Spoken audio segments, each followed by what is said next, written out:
Yo, what's up mga person? Welcome back sa aking kain serye. So, ngayong araw ito ang tanghalian ko. Lechong kawali na gawa ng aking mister. Dahil day off niya ngayon, it's Sunday today. Hello, samahan niyo ako at kumain tayo. So, meron ako dito ang isang peraso ng lechong kawali at meron akong siga, Mang Tomas, yung maanghang. Ayan, kita niyo naman, takam na talaga ako, promise. As in, kumain ako, kakahango lang yan, mainit pa. Kaya tingnan niyo naman, napapasok-pasok pa ang lola niyo. Super sarap and na-miss ko talaga to kasi bihirang-bihira kaming kumain ng karneng baboy dito. Laging isda or manok or gulay, yan ang mga kinakain ko lagi dito sa amin. So tara na nga at samahan niyo akong kumain tayo ngayon at enjoy natin ang tanghalian natin today. So kayo habang pinapanood niyo ang aking video ngayon, ano ba ang inyong mga ulam ngayon? I-comment niyo na yan sa ating comment section. So dapat nga kasama kong magmukbang ngayon ng aking mister, kaso lang ay naumpog na siya sa bote ng alak kaya hinayaan ko na, ako na lang mag-isa. Naready ko na nga pala guys ang lusartan just in case makatapos kong kumain eh, alam niyo na. Alam kong natatakam na rin kayo guys, kaya sumabay na kayo sa akin, kunin niyo na ang mga pagkain niyo dyan at magmukbang na tayo, sabayan niyo kung kumain today. Hindi ko alam kung ako lang yung ganito na sobrang ganado kapag kumakain, lalo na kapag yung ulam ko ay yung bihirang-bihira ko lamang matikman, katulad nitong lechong kawali.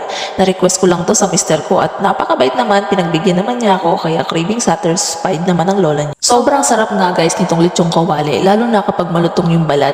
Yung pagprito nga nito ay tinusok-tusok pa ng mister ko ng tinidor para daw mas malutong. Tapos merong kasamang taba. Naku, sobrang putok-batok talaga. Kaya naman sobrang solve at busog ako today.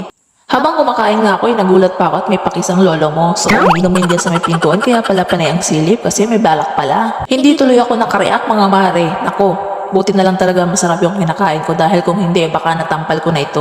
Anyway, napaka-perfect na nitong siga ng Mang Tomas sa lechong kawali. Kaya pasensya na kayo mga mare kung maglaway kayo sa mukbang natin for today. Hayaan nyo na ako, pagbigyan nyo na ako. Ngayon lang naman to eh. So habang kumakain nga ako mga person, ay iimbitahan ko na kayo na i-follow ako sa aking Facebook page. At i-subscribe nyo na rin ako sa aking YouTube channel. Kung inyong magugustuhan, bisitahin nyo ang aking YouTube channel. Open na ang aking membership at super chat para sa aking mga premiere. At open na rin ang stars sa ating Facebook page. You can support me by sending stars to make more contents. Yun lawang ang video natin for today guys. Sana nag-enjoy kayo sa aking munting mukbang. See you again next time. Please follow and subscribe.